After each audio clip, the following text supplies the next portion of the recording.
Nos vídeos anteriores sobre a existência de Deus, analisamos o argumento cosmológico e teleológico. Vimos que o universo demonstra intencionalidade que é interpretada como uma evidência lógica da existência de Deus. Dando continuidade a este raciocínio, vamos estudar um dos maiores enigmas da ciência, a origem da vida.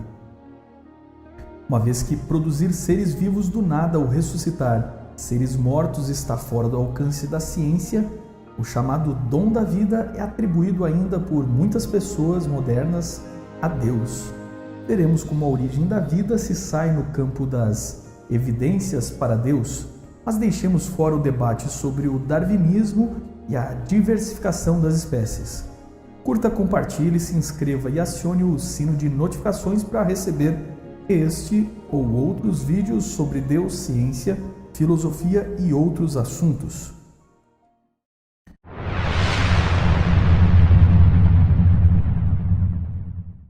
Desde os dias de Aristóteles, acreditava-se na origem espontânea da vida, onde as coisas vivas saíam das não vivas. Mesmo em 1600 a.C., se acreditava ainda que você poderia produzir camundongos juntando um trapo velho, suado com alguns grãos de trigo, num canto escuro. Foi o francês Louis Pasteur, em 1822 a 1895, enquanto pesquisava micróbios, quem fez uma experiência aquecendo material orgânico em frascos ligados ao ar por tubos em formato de pescoço de cisne e com isto provou que vida só provinha de vida. Este mesmo homem deixou importantes contribuições para a medicina e é considerado um dos pais da microbiologia. A experiência de Pasteur podia se harmonizar com o teísmo, que dizia que a vida provinha de vida, sendo a primeira vida um dom de Deus. Pasteur triunfou que a teoria da origem espontânea da vida não se recuperaria, mas na mesma época outros já estavam cogitando uma forma sofisticada para criar vida de coisas inanimadas. Embora nunca tenha se declarado ateu, Charles Darwin, quando discorreu sobre a origem das espécies em 1859, determinou deixar seu livro completamente fora do debate sobre a origem da vida. Evolucionistas já sabiam que a própria teoria da evolução esbarrava na questão da origem da primeira vida, pois sem evolução química não há evolução biológica. Ainda assim, discretamente, Darwin sugeriu em 1871 em alguma lagoinha aquecida, proteínas poderiam ter se formado passando por alguma mudança. Darwin viveu o agnosticismo bastante confuso e muitos acreditam que isso se devia à perda de sua amada filha Anne, e não necessariamente por suas teses biológicas. Huxley, seu defensor e amigo, declarou o mesmo agnosticismo. Mas lembre que o século XIX era uma era de racionalismo, onde estava na moda o conceito de um Deus deísta, aquele que criou, programou a criação e a abandonou por si. Então haviam pessoas dispostas a crer em Deus e na origem espontânea da vida, assim como na teoria da evolução. Em 1919, a Revolução Russa havia implantado um regime declaradamente ateu e via a religião como inimiga de seus propósitos.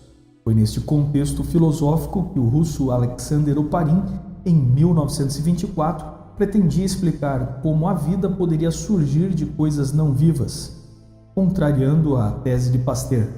Ele sugeriu que compostos inorgânicos e orgânicos poderiam evoluir em complexidade até formarem organismos simples, mas a visão materialista não ficou restrita ao mundo marxista. Em 1953, na Universidade de Chicago, Stanley Miller publicou o resultado de suas experiências tentando simular o que se acreditava que teria sido a Terra primitiva. Ele criou uma estrutura de vidro que produzia descargas elétricas com uma mistura de metano, amônia, hidrogênio e vapor de água. Graças ao imenso poder de retórica do materialismo e ao fato de que termos químicos são estranhos ao público comum e leigo, até hoje essa experiência é descrita nas escolas como a explicação da origem da vida. Por exemplo, quando somos surpreendidos com a afirmação entusiasmada de que Miller produziu aminoácidos, o que isso realmente significa? Das muitas descrições que você poderá encontrar, pense nos aminoácidos como blocos compostos de substâncias orgânicas como carbono, oxigênio, hidrogênio e nitrogênio. É como se eles fossem blocos de construir coisas, como aqueles brinquedos de encaixar. Mas só porque você fabrica peças de Lego não quer dizer que você construa bonecos de Lego. E mesmo que construa, não quer dizer que seu Lego está vivo. Aliás, se construir uma máquina viva feita de Lego, isso indica que alguém construiu. Você não deixa peças de Lego boiando numa banheira e elas se unem milagrosamente na forma final de um brinquedo. Dr. Ariel Roth lista alguns questionamentos da experiência de Stanley Miller. Primeiro, uma vez que aminoácidos e açúcares são necessários aos organismos vivos, como eles seriam produzidos numa terra primitiva alcalina, favorável aos aminoácidos e destrutiva aos açúcares? Segundo, onde estão as evidências de que, em algum momento no passado, o oceano continha os ingredientes da experiência de Miller? Quarto, os organismos vivos funcionam com cerca de 20 aminoácidos. O experimento de Miller produziu muitos outros. Como os tipos certos foram selecionados para construir a primeira célula? E quinto, para construir uma célula de um ser vivo, os aminoácidos precisam ser organizados na forma de proteínas. Segundo o Dr. Roth, para combinar cerca de 100 aminoácidos numa proteína específica, as chances seriam de 1 em 49, seguido de 190 zeros. É um número além do plausível. E o que fica claro é que a ciência é incapaz de produzir e explicar como a vida surgiu. Seria isso uma evidência de Deus?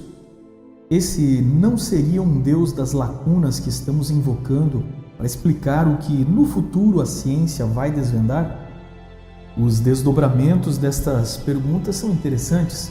Caso a ciência descobrisse a origem da vida e como produzir vida de não vida, o problema da morte poderia ser resolvido por métodos das ciências naturais. Mas admitindo que Deus existe e Ele é a vida original, como autoexistência e eternidade, por necessidade Ele é o Criador, logo a vida é um dom de Deus e, portanto, uma evidência de sua existência. Se nos recusarmos a admitir a vida como uma evidência de Deus, temos que explicar como surgiu a vida. E se não somos capazes de explicar como a vida surgiu, temos que, pelo menos, admitir a possibilidade dela ter sido originada por Deus. Acontece que a vida não é inexplicável, pelo contrário, a vida pode ser entendida pela ciência, só não pode ser recriada. Aliás, nós entendemos tudo sobre a vida, e é isso que nos faz crer que os elementos da vida foram ajustados por alguém com intencionalidade. No mesmo ano que Miller publicou sua experiência, Watson e Crick publicaram sua descoberta do DNA, e como a estrutura de dupla hélice usava uma sequência de 3 nucleotídeos para codificar a informação genética dos seres vivos. Os dois cientistas tinham descoberto o livro e a escrita com as informações de como os blocos da vida construíram seres vivos. Estas informações, ou nucleotídeos, podiam ser desde 4 bilhões numa bactéria simples ou 3 bilhões no ser humano. Estes livros biológicos de instrução, uma vez lidos pela célula, com a ajuda de mecanismos celulares, constroem moléculas de proteína e montam tudo que os seres vivos têm em seus corpos. Nosso conceito de vida é basicamente celular. Bruce Alberts, presidente da Academia Nacional de Ciências dos Estados Unidos, ilustrou a célula como sendo uma fábrica que tem uma elaborada rede de linhas de montagens interligadas que comparamos com peças de Lego. Como as peças se uniram e formaram máquinas, e como essas máquinas foram programadas para trabalharem juntas. Imagine agora uma cadeia de DNA como um livro de código em forma de sequência. Você tem máquinas que levam este código a uma leitora e montadora chamada ribossomo, e vai produzir as peças para montar tudo que o corpo ou célula precisam. Quem criou o código e as máquinas que o decifram?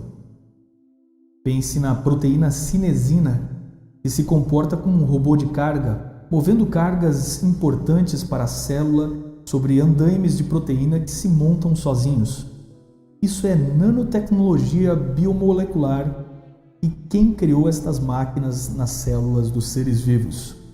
Para ser uma célula viva, precisamos de uma barreira que proteja as máquinas moleculares da desintegração por interferências externas. E não é tão simples. Esta membrana precisa ter portões de acesso permitindo a entrada de materiais específicos necessários às máquinas lá dentro. A fechadura destes portões precisa ser configurada para passar determinadas substâncias e barrar outras ameaçadoras. Precisamos de um projetista para isso, pois um muro e um portão não sabem por si mesmos as necessidades do lado de dentro de uma fábrica, a menos que tenham sido programados para isso. Simplesmente não existe qualquer explicação detalhada de como uma dessas estruturas interdependentes evoluiu. A evolução química só existe na imaginação materialista. Mas a máquina viva não é um feito sobrenatural. A vida pode ser entendida e lógica. Por isso, o designer criador da vida não é o deus das lacunas, mas um ser lógico que criou, organizou e programou com sabedoria e intencionalidade.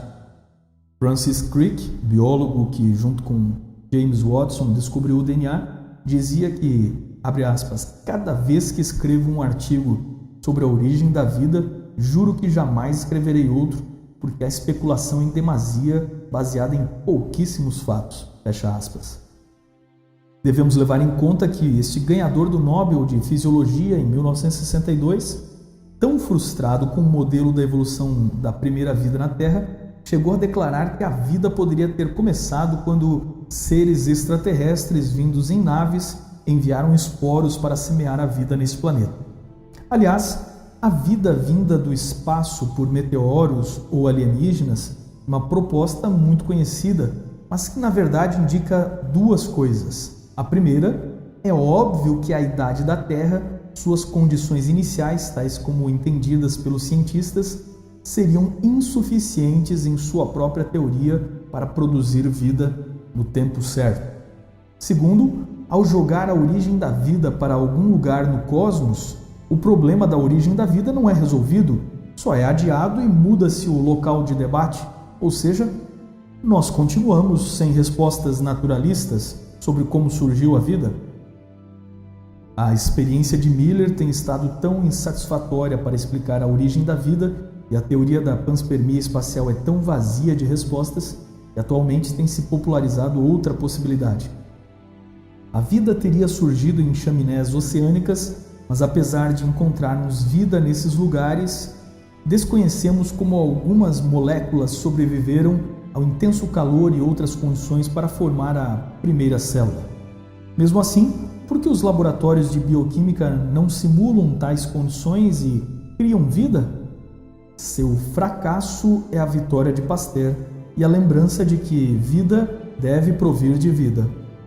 Um exemplo de como a retórica domina o discurso sobre a origem da vida foi o anúncio em 2010 do geneticista Craig Venter, que declarou ter criado uma célula sintética, na qual ele sintetizou em laboratório um pedaço do DNA e a seguir colocou numa bactéria do mesmo tipo e produziu proteínas.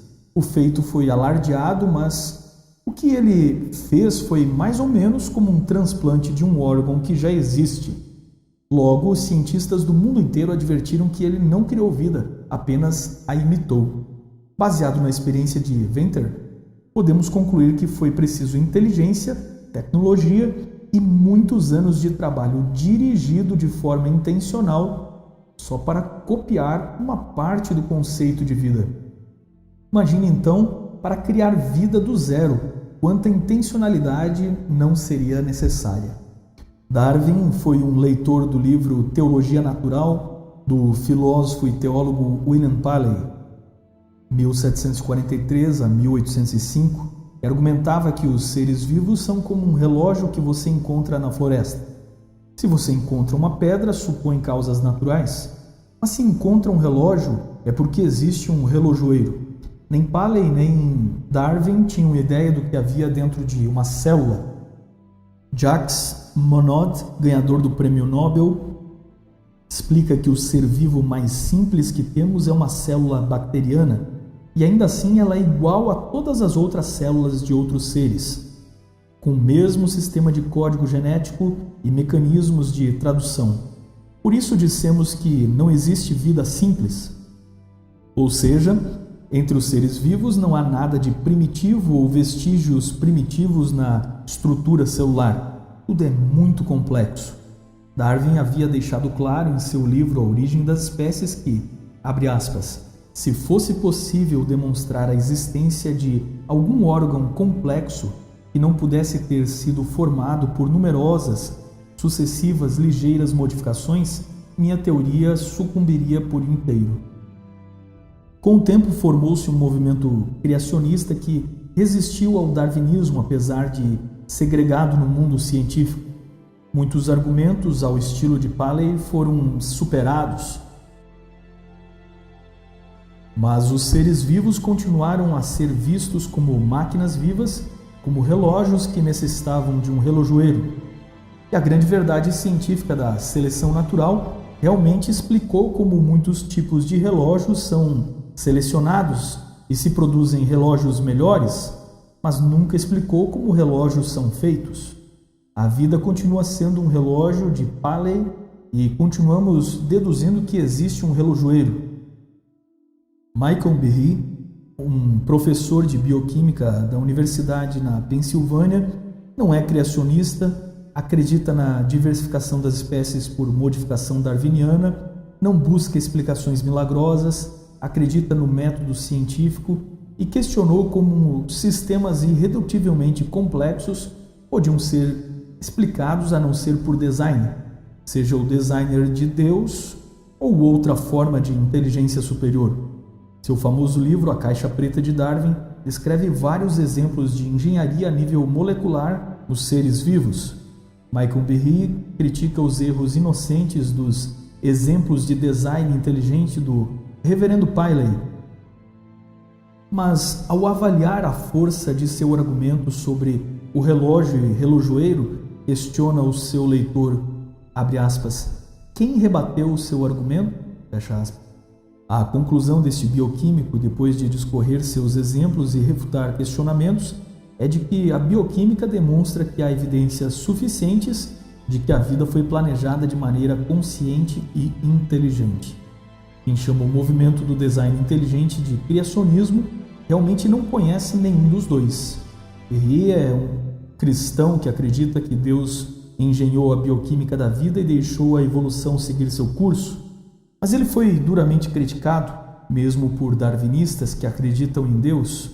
Um exemplo disso é Francis Collins, o diretor do Projeto Genoma, que dedicou seu livro A Linguagem de Deus para tentar pacificar os debates entre ciência e religião, unificando o darwinismo com o teísmo cristão. Collins argumenta que cientistas sérios não precisam perder sua fé, basta interpretar o Gênesis de maneira simbólica e poética e nem precisam cometer suicídio intelectual, aceitando assim o darwinismo no contexto de um Deus que criou o universo, programou e deixou a vida evoluir naturalmente até criar a alma do homem. Collins nada diz sobre a origem da vida, mas não a relaciona necessariamente com Deus, dizendo que apenas a ciência não pode explicá-la no momento e que atribuir a uma criação especial seria invocar o Deus das lacunas. Mas se Collins é cristão, qual sua dificuldade de acreditar no milagre da criação especial da vida e dos próprios seres humanos? Quem não acredita que Deus criou a vida de maneira especial, acreditará na ressurreição? Quem não crê que Deus fez o homem do pó da terra, acreditará que Jesus um dia levantará os mortos do pó da terra na ressurreição? Afinal, como ensinaram tanto Jesus quanto Paulo, a ressurreição de Cristo em corpo é um modelo para a prometida ressurreição dos salvos em Cristo. Segundo a Bíblia, quem não crê na ressurreição está perdendo tempo com a religião. Somos carbono e outros elementos químicos com a água. Basicamente, nós somos barro organizado a nível molecular. Então, Collins, que realmente é crente num Deus cristão de amor, que enviou seu Filho ao mundo para que todo aquele que nele crê não pereça, mas tenha solucionado o problema da morte eterna, também acredita que Deus criou o homem através da morte, competição, sofrimento, que impulsionam a evolução na teoria darwinista? A morte, chamada na Bíblia de inimigo a ser vencido, é completamente incoerente com o método aperfeiçoador da vida na teologia cristã. O darwinismo funciona através do conceito de luta entre as espécies pela sobrevivência do mais apto, onde os menos aptos morrem de forma cruel. Isso estaria em harmonia com a doutrina cristã? Collins nem de perto aborda isso porque está preocupado em pensar aquilo que lhe convém. O mesmo foi feito pelo falecido Papa João Paulo II e por protestantes que adotaram o darwinismo. O evolucionista Theodosius Dobzhansky, converso da Igreja Ortodoxa, e Asa Gray, amigo de Darwin e botânico evolucionista, eram crentes em Deus. Citamos tudo isso no vídeo só para você ter uma ideia do quanto há opiniões diferentes e para desfazer o ponto de vista de Richard Dawkins, que afirma que a evolução deu razões lógicas para o ateísmo. Outra coisa importante a se aprender é o respeito. Termos como os criacionistas são burros, os darwinistas são do diabo, design inteligente é falacioso, e ofensas como estas seguem por aí. O que aconteceu com esta geração que se tornou tão agressiva nas redes sociais? Onde foi parar o apelo dos ateus intelectuais ao respeito pela diversidade de opiniões? E onde foi parar o amor cristão, a empatia e a paciência? Li o livro do Dr. Collins e, sinceramente, discordei de muita coisa.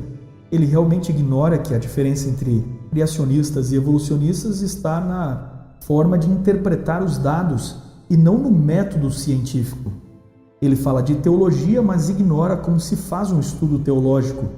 Dedica-se a fazer uma pesquisa onde, em vez de ver como a Bíblia se interpreta a si mesma, verifica o pensamento seleto dos teólogos que representam a ideia dele.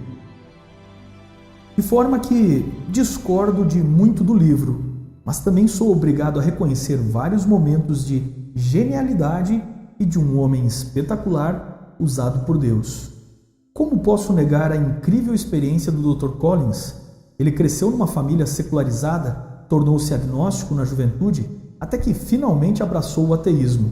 Mas assim como Collins se tornou gradualmente ateu, também teve uma experiência com Deus progressivamente. É isso que eu gostaria que as pessoas que estão assistindo esse vídeo aprendessem. Que há muitas pessoas com muitos pensamentos diferentes e que as pessoas mudam e temos que respeitar tanto o tempo delas quanto a opinião diferente. Será que o Dr. Collins parou de mudar ou descobrirá mais coisas na sua jornada de fé e ciência? Em sua busca, Collins entrou em contato com os livros de C.S. Lewis, que também era um evolucionista ateísta vindo do ateísmo. Não foi a biologia que convenceu o Dr. Collins que Deus existia, muito menos a ciência, mas a reflexão sobre a vida e o argumento da moralidade. O argumento cosmológico e teleológico sobre a ordem no universo não converteram esse cientista, mas quando foi tocado pela percepção de Deus, chegou a compreender que a racionalidade podia se harmonizar com as belas leis da natureza, finamente ajustadas. Collins deu um imenso salto, saindo do ateísmo e se tornando um cristão. Seu testemunho e sua percepção de Cristo como Salvador, conforme descrita no seu livro, são muito impressionantes. É realmente muito triste que pessoas que se dizem cristãs mostrem o mesmo tipo de intolerância de um ateu como Richard Dawkins e não saibam compreender o tempo e compreensão de cada um. Aqui no canal, várias vezes vi pessoas nos julgando e até xingando por coisas que nem defendemos. Vi crentes desprezando descrentes, como se esta atitude de desprezo fosse o tipo de coisa que Cristo aprovava. Vi ateus ridicularizando a crença dos outros. Vi pessoas que nem sabiam escrever se sentindo mais intelectuais do que as outras. Aqui no canal não somos darwinistas, mas isso não quer dizer que somos melhores do que eles ou que não vale a pena ouvi-los. Mudam. Aliás, a compreensão da Bíblia muda, embora a Bíblia não mude. E admitam, a ciência muda suas conclusões. E aquilo que era ridículo para a comunidade científica pode um dia ser uma grande verdade. Assim foi no início do século, quando um meteorologista chamado Alfred Wegener se levantou para dizer que um dilúvio havia separado os continentes que um dia foram unidos. Riram dele e disseram que ele não entendia nada de geologia, mas hoje sabemos que a América do Sul e a África já estiveram unidas. Frequentemente a religião e a ciência descrevem a mesma coisa, mas com linguagens diferentes. Outras vezes a religião diz o porquê e a ciência o como. Hoje, boa parte da discórdia sobre as origens não está se há provas como fósseis, rochas e etc. Está em como estes grupos interpretam estes dados. Então, como foi que a biologia se tornou esse cavalo de batalha entre Deus e o ateísmo? No capítulo 11 de seu livro, Michael Behe avalia como e por que esta conclusão de que a vida foi planejada não é comemorada pelo mundo, uma vez que a maioria das pessoas acreditam em Deus. As pessoas têm lealdades com suas carreiras, seu nome, sua fama, seu salário e com aquilo que o Dr. Behe chamou de lealdade à ciência, mas na verdade teria que ter chamado de lealdade ao materialismo. Homens como Richard Dawkins simplesmente não estão dispostos a jogar tudo o que afirmaram em suas carreiras fora. Robert Shapiro, por exemplo, discorre que se todas as possibilidades para a origem espontânea da vida fossem eliminadas e todas se voltassem para Deus, ele se recusaria e continuaria explorando as menos prováveis até que estas sejam eleitas como mais prováveis. Ou seja, ele está comprometido demais com o materialismo a ponto de ter certeza sobre algo como a origem espontânea e não é possível ter certeza. A segunda razão do divórcio da biologia com a religião está na história. Uma série de diálogos mal conduzidos dos dois lados enganosamente criou a ideia de que religião e teologia não se misturam. Desde os debates entre Huxley, o defensor de Darwin, e o anglicano Samuel Wilberforce, aos debates sobre o ensino da evolução no Tennessee em 1925, no famoso caso do professor John Scopes, a mídia transformou estes debates em títulos polêmicos como Guerra entre Religião e Ciência, produziram um chamariz de polêmicas para vender notícias. Veja os atuais debates no Brasil sobre evangélicos, na política e no ensino do criacionismo, e você entenderá como este assunto é pano de fundo para muitos outros interesses. Os resultados desses debates foram críticas sobre a inaptidão dos religiosos e argumentos toscos do lado dos religiosos fanáticos tentando inferiorizar a ciência como algo diabólico.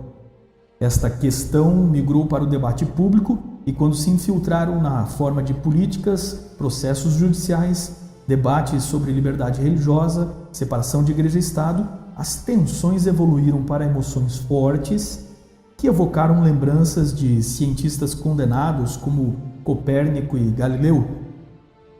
É bom lembrar também que a impopularidade veio de não poucos pecados da igreja e da imensa valorização da ciência frente às mudanças do mundo. Lembre também da linguagem popular nos filmes e documentários. E um discurso foi construído. Falsamente levou-se as pessoas a crerem que ciência e religião eram contrapostas. Isso tudo é muito triste, porém, de certa forma, concordo com Michael Behe, que diz: em um sentido muito real, a separação entre a ciência, a religião e a filosofia é como as coisas deveriam ser, disse o Dr. Behe. As pessoas tinham que ter acesso aos diferentes dados e, enquanto podem concordar sobre leis da ciência num sentido coletivo, podem escolher individualmente seus valores religiosos. A ciência deve se provar pelo próprio método da ciência, e a fé das pessoas tem diferentes estágios de compreensão. Quando você não compreende a fé diferente dos outros, é sinal que você está no estágio mais baixo. Michael Berry explicou muito bem em seu livro que a intolerância não surge quando eu acho que descobri a verdade. Em vez disso, surge quando penso que, porque a encontrei, todos têm que concordar comigo. A igreja medieval fez isso e ateus militantes como Richard Dawkins o fazem, por exemplo, quando ele diz que todos os que negam a evolução são ignorantes, estúpidos, insanos ou maus. Dawkins, que é objeto de discórdia até para os ateus, já foi visto incitando as pessoas a zombarem da crença dos outros. Não seria um grande passo, depois de chamar alguém de mau, tomar medidas para acabar com sua maldade? Já vimos as sementes dessa intolerância não só nos crimes dos estados religiosos, mas também e principalmente nos crimes dos estados ateus. O homem deve ser livre para acreditar ou descrer. Uma das verdades básicas para aqueles que descobrem que a vida foi planejada e que, portanto, somos todos irmãos, é o que Jesus disse em 1 João 4,20. Se alguém diz, eu amo a Deus e odeia seu irmão, é mentiroso. Pois quem não ama seu irmão, ao qual viu, como pode amar a Deus a quem não viu? Você ama os ateus? Demonstra isso com respeito? Nosso desejo aqui no canal é que você continue conosco estudando sobre Deus, onde todos podemos comparar ideias e até mudar de opinião, sem querer obrigar ninguém a ser como você é. As pessoas mudam e mudarão, não pelo que dizemos, mas pelo que vivemos. Para nós do canal, a vida foi especialmente criada, projetada por Deus, é um dom e com ela a liberdade e o amor. Como cada vida é um dom, adquire um valor especial e precisamos lutar para defender cada vida em sua dignidade. Quando a vida é só um acidente, perde muito de seu valor. Por que ter direitos para aquilo que é acidental? Nós, porém, cremos que nada é um acidente. Por isso, dos seres mínimos aos maiores, tudo tem seu lugar e muito valor e precisa ser preservado. Cada pessoa é um dom e não um acidente bioquímico. Nas descrições você encontra os links e bibliografias deste vídeo e recomendamos a leitura do ótimo livro Por que a Ciência Não Consegue Enterrar Deus, publicado pelo Mackenzie, de autoria do simpático professor John Lennox, um grande matemático de Oxford. Assim como também recomendamos a leitura do muito citado aqui no vídeo, A Caixa Preta de Darwin, do bioquímico Michael Berry, publicado pela Jorge Isaac Editora.